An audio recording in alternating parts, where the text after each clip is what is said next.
Ringside Wrestling fans, and welcome to another episode of the internationally known Dudes at Ringside podcast. I'm your host, Joe the Panther the Third, and Papa Panther, of course. You know it. And today is another fun episode of Dudes at Ringside. And man, oh man, one more day, Papa Panther, till the 100th show for PPW. And man, oh man, why not have one of the awesomest, coolest guys on the block from PPW? Let's give a warm Dudes at Ringside welcome to Andy. Welcome, Andy. Welcome, buddy. How's it going? Thank you for introducing me like that. Call me one of the coolest dudes. I appreciate that. Yeah, you wear a bandana and the coolest colors on your outfits, man. Like, this is very true. I the bandana that I got from Chris Jericho that I think he got from the Rock and Roll Express. So, well, of course, the Rock and Roll Express and Chris Jericho, who are like the coolest cats on the block. So, Andy, if our internationally known fans are not familiar with you, and why would they not be? Introduce yourself. Okay, that's my. I'm just trying to point into reverse. As my name there says. I can't point at it. Anyway, I'm Andy Header, independent professional wrestler, mainly in the tri-state area, mainly Pennsylvania. I've been wrestling for almost 15 years now, which is crazy when you think about it. So, yeah, that's what I did. I go to cons and stuff. Comic book fan, metal fan. Wrestler. I don't know. That's who I am. You can see matches. I have matches on YouTube and stuff. I haven't been on like any like dark matches for AEW or anything like that. Just just shows around the Pennsylvania, New Jersey, Delaware, a little bit of New York, stuff like that. Mainly PPW now, and now AXW in Hamburg, which is a really cool fed. So I've been around. I haven't wrestled some people. I don't want to drop names. Maybe we will then. But I'm not real famous, but I'm not bad either. Here you go. Yeah. So, Andy, who trained you? Okay, so when I was trying to get in, it was like 2006, around there somewhere. So there wasn't as many schools as there is, now by any means at all. Like if you Google, like, well, I don't know, there was Google in 2006. If you searched, there wasn't much. So I found it was at some party or like a concert, like a local thing. And then one guy's like, hey, we trained to wrestle. And it's not like official or anything, but we trained at an airplane hangar in Jersey Shore, Pennsylvania. So I got connected with those guys and I was training there for a little bit. And it wasn't bad, but like it's a building with no heat, no air conditioning, no running water. It was literally an airplane hangar with a ring in it. So I cut my teeth there a little bit. And then I made my way to Chicago because I found that was in Philly. The only problem is I live 2 hours from Philly, so to drive down and forth every week is a little bit hard, especially when you're not making much money. But that's where I started in the airplane hangar with a guy, Bruce Maxwell, who recently came back. He wrestled a little for CZW, and another guy, Cody Adams, who I just seen at a show in Williamsport this weekend. But when I got to Chicago, it was Mike Rangbush and Claudio Castagnoli training people. So that was pretty good. And there was a lot of people there at the time. Was Orange Cassidy, Drew Gulak was there. Couple other people, Chuck Taylor was in there now, so that was a pretty cool place to learn like the lucha style and then the comedy and stuff like that, which I still keep to this day. So in your earlier days when you were training to become a wrestler, how many times a week do you figure you train to actually be fit enough to actually do it? Because I have a physical job, so I've always been in pretty good physical shape. The weight is. The actual wrestling training was usually 1, sometimes 2 times a week. But other than that, like you go to the gym 3-4 times. But I wasn't like a nut. Like I wasn't like training like 8 hours a day or anything like that. But the training though, early on, like sometimes you'd be training at night for like 3-4 hours, sometimes 5. But right. So imagine like driving 2 hours and training 3-4 hours and driving 2 hours back. So you really have to love wrestling to want to train and learn because I mean, there's some people that they're lucky enough to have a school nearby their house where maybe they only got to drive 15-20 minutes. But, for most people, you're probably going to drive like an hour at least. So yeah. I'm envious of people that have one that's real close because that's awesome. But yeah, I really didn't train a whole lot, especially in the beginning. So usually 1-2 days a week of wrestling training and then just going to the gym, just doing normal things like no nut with bench pressing or anything like that.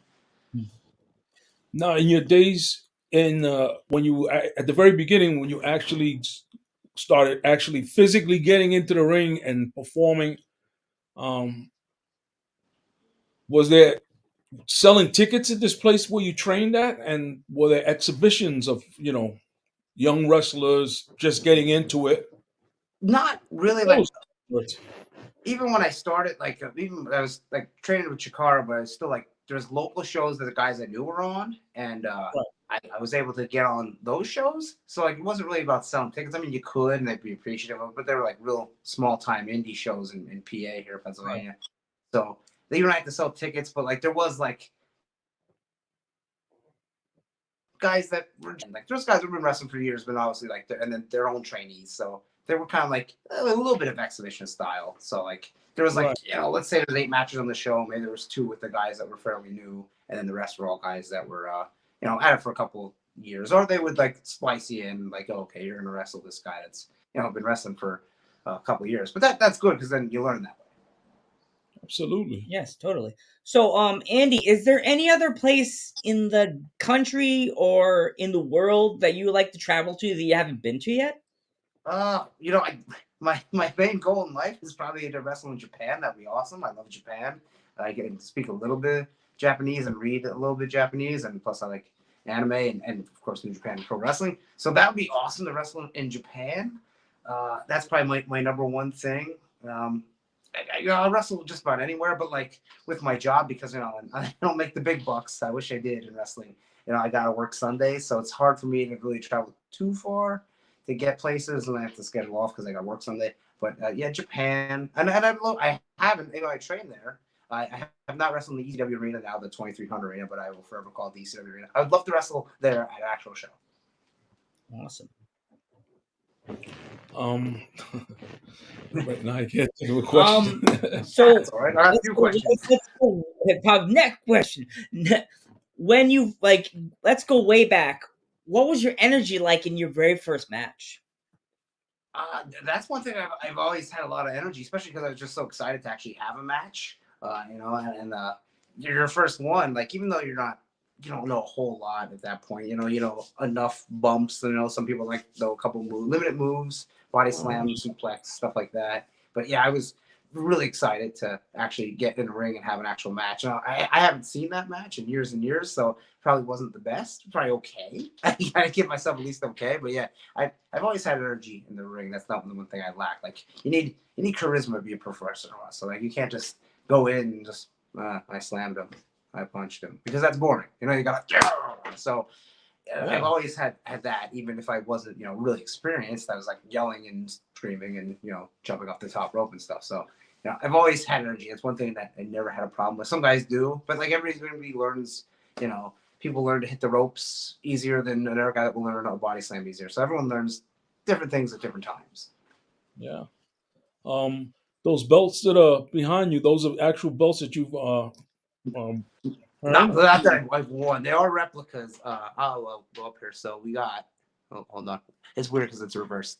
We got the big gold right there, and then the winged eagle. The other WWF title that I forget what they prefer that one. The one like Kurt Angle and stuff had. Then you got the ECW world title over there. That's a real old replica. That was like when they first came out from Figures Inc. Like, so we're talking like 99 probably. Yeah. Well, I have the winged eagle that's behind you, right behind you, and right there. I have plastic. I have the replica of the WWF title that's right there. And I want the big belt. I want the big gold belt. Those are nice. I want the WCW belt. I actually almost bought it at the ISPW show. Like okay. But I love it was belts. So like there was a guy. It was $30. I was like, yikes. Oh, yeah, they were expensive, especially back in the day, and they were crappy quality when they first came out. It was like simulated leather and it bent real weird, but it was so cool to finally get. I have a belt. But yeah, I love belts. That's why I bought replicas. Actually, a guy sold me the big gold there. Right there, and the winged eagle for like something ridiculously cheap, like maybe 300 total. He was just looking to get rid of them. I was like, okay, I'll take them. And the winged eagle is actually real leather. So I was like, oh shit, That's the one I have. I have like a smaller version of the winged eagle. Yeah. They make like the kid, like I have an ECW television one. It's a kid size one that they did like for a hot minute. Oh, geez, 2000. So they're like Yeah. tiny size belts, but it's cool to have the ECW television title because Rob Van Dam, one of my favorite wrestlers, so I had to get the TV belt. You know what's funny? I have the Winged Eagle, and was like, I think I graduated, and you got it for me. Actually, funny story. We went to WWE New York for Oh like wow! Oh a yeah, graduation the present. restaurant. Yeah. So we went. You took the train. We went to Penn Station. We walked all the way to WWE New York. We walk in. I walk in, and some stupid theme song comes on. My dad's wearing a dress shirt, and all of a sudden, I'm looking at a shirt, and the Rock's music starts, and my dad walks in with a Hawaiian shirt on, with his hair all brushed back, and he had the black glasses on, and everybody stopped, and he's walking as the perfect moment. And he didn't wearing the black. He walked in as after right as the remember the world used to play all the wrestlers' music Mhm. when you would. He walked in as the Rock's music hits If you because he walked in. smell, Yes, if you smell, boom, if the rock is cooking. And he that's walked in, awesome. my dad walked in like this. And everybody Like, was just and yeah, I was like like, that. There's that split second where you're like, is that the Rock? Oh, it's just some yeah. guy. And I was Right. just like, I was like this. I don't look anything like the But it Rock. was like the faces that he got. All the kids and the adults were just like, Oh boy. That's awesome. he doesn't remember it, but I did. I was like, If only you I, could walked have in, recorded. I think I walked in and and Draz's song comes on and I'm like, okay, cool, Draz. But Yeah, then I'd be my like, dad walks in and the freaking rock music starts and I'm just like, I got Draz's music. And he hasn't been in action for months. He got injured. I couldn't even hum Draws' music if he, for money. I have no idea. Dun, dun, dun, dun, dun. I have no idea. Yeah, it It's was like, like so whack. It could have been Draz or Spike Dudley, but I was just like, hardcore, I get yeah, the hardcore whack Holly's music, music my is guy awesome. gets the rock. Wow. I never actually got to go in there. I always Yeah. wanted to, and then of course it closed down. I seen I, someone was yeah, I selling did not too the long last ago. one, No. and it was actually it was a gimmick restaurant because the food wasn't really fantastic. You know, like Yeah, hamburgers and pizzas and shit like that. Yeah. yeah, it's just like, oh, I'm at the WWE World or what was it? Yeah, Was first called like New York, then the yeah, it World or was something like that. Yeah. WWE New York, and it's funny because we got a free cup. We still have the cup. We got the free cup because they messed up with something my dad wanted or he wanted in the order. So we Mhm. got the free tall boy cup with it's, I think we still have it somewhere in the cups up in the That's attic. And cool. it has WWE logo, like the one on your Winged Eagle belt, and it says Yeah, New York. that's nice. Someone was actually not too long ago selling a menu from there on eBay, and it was like a laminated WF New York menu, and I was like, I Really? want that. And they were asking something ridiculous, like $300 or $400. Like, no, I'm not paying that for a menu. But all that stuff's collectible now because like, hey, you're never gonna see it again. Yeah. Yeah. I always thought maybe they would come back with the new era and have like a restaurant, but You would think it's the way they merchandise, like, say what you will about the actual wrestling, but the merchandise by them is top notch and the production is top notch. Like, they'll merchandise anything. Like, if you go on WWE's Shop Zone, if it's still called that, like, they have everything. Like, you can get Kevin Owens gym shorts and, like, teddy bears and everything. yeah. Wow. Yeah, weird stuff. Like I haven't been on there in years, but like I've heard that you could buy like a coffin, stuff for a coffin for a I would wrestler. Really? believe it. Like, Yeah. Alexa Bliss, one of my favorites, so I would just go on there and search for stuff for her. And I was like, there's Alexa Bliss sunglasses and, like socks and everything. I'm like, this is insane. Wow. Yep. Yep. So with tomorrow being PPW's 100th show, what Mhm. is your fondest moment of being part of this awesome organization of PPW? So I've been wrestling for them for probably 3, maybe 4 years. I'm not exactly sure with the break with the pandemic and stuff, but I actually do a lot of cool stuff. I got to wrestle Hardcore Holly there, and I got to wrestle Hernandez. Got to tag with Cole Cabana. I did a little something with Tessa Blanchett one time. So I've had a lot of cool matches there. It was went almost the distance in one of the Royal Rumbles. I forget what they call it right now. It was Battle Royal. It was number 2, or was I number 1? And I lasted till well, not the final 4, but the final 5. So I know it was like 32 minutes and something. So I 2-time PPW television champion. So it's a lot of fun wrestling there. It's local to Pennsylvania, Northeast Pennsylvania. They were in Hazleton, then Broadheadsville, and now home at the Slatington Farmers Market, which is a really cool venue, by the way. It's an antiques. It's an old bus station or old bus factory and lamp factory that they turned into an antique store in one part, and then one part where the wrestling is a big area, and there's an area with all types of food: Greek, Japanese, pizza, cheesesteaks. Cool. There's Me and my axe dad throwing. never done. Yeah, It's gonna be it's the really first time we're gonna check out the show. I've been like, I got this T-shirt from Paul when he back in the day when I sent him something. He sent me like a T-shirt and all kinds of nice. fun stuff. That's what I told you. I have your trading card, so I'm gonna bring it with me, and like you could like Cool. picture of it and stuff like that. Yeah, there's actually like 3 or 4 trade cards now, and that's another cool thing I have. I actually have trading cards from there, and then with the cool art I had, and I even got the one series I had a chase, but it's weird. Paul gave me more chases than he gave me the regular card. I'm like, isn't that supposed to be the other way around? So yeah, it's cool that I have cards, and it's cool that I can met a lot of names in PPW, and I had a lot of great matches and stuff there. I had a good ladder match with Fox Vineyard one time. So yeah. PPW, and like when Hazleton, half hour from my house, Slatington, an hour from my house. So you can't beat that when the shows are local. Well, very close. The place is really huge then, and has a high ceiling and all that. You guys, you could climb a ladder and not touch the ceiling. So it's not one of them places, because like just 2 weeks ago I was at a place where if you suplex the guy, you would hit the ceiling. So it's nothing like that. But Joe, we went to a show, Andy. It's a great promotion. You definitely have to check about it. It's a really good promotion. I'll tell you when we're done recording. They're really good people. All I'm gonna say is the place was the ceiling was like on top of their head, like I've seen the ring was on the floor flat. There was no space from the ring to the floor. There was on the floor. All I'm gonna say, I was scared that there was a big dude wrestling, and he hit the mat, and I was like, you felt the whole floor. I mean, I'm telling you, we were like, whoa. And I said to my dad, this guy rolls out of the ring, it's gonna be that TikTok with the screen goes gray and it says fail. Yeah. At this moment, Joe realized he fucked up, and then my chair that like Grand Theft Auto wasted. We were sitting right there, almost up against the ring. You could say we were really close. It was a small place. I was so I think he heard me because he literally rolled out of the ring and hit the ground, and I was just like, I'm gonna die today. I'm literally gonna. My dad will be carrying me out like the big guy carries the little guys out of the match. It was a good show. It's okay, baby Panther. I'll bring you home. As soon as I walked in, I realized I tell this guy, this ceiling is too low for these guys.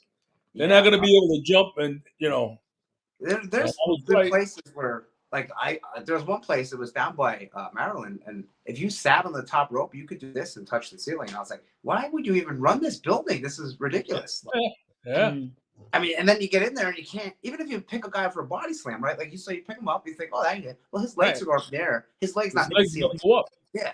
So and I kicked the ceiling. I was yelling at people all night, and the guy threw me up and over, and I went over the ropes and hit the ceiling. I'm like, oh my God, we're getting kicked out. So yeah, any place like that, I say, don't even run the show there. Just change your mind. Just go somewhere else. Yeah.